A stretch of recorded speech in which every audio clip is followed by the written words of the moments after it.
Good evening mga idol, nandito tayo sa gilid ng highway kung saan nakikita natin sa ating gawing kanan ang takbo ng sasakyan madalang, pero umuulan ngayong hapon dito, ngayong gabi dito sa Lipa, Batangas, sa Del Sur, Antipolo del Sur, Lipa, Batangas. Umuulan ngayong hapon na yun. Kung makikita nyo sa kalsada, basang-basa ang kalsada ngayon dito sa may yung gawing kanan ko, yung along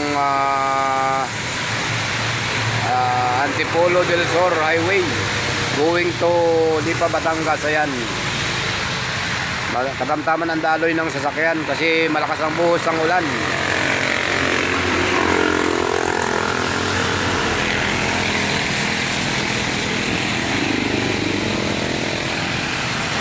Ayan, ilang ating update sa mga oras na ito mga idol. Ayan, mag-ingat po tayo mga idol, ang lakas ng ulan.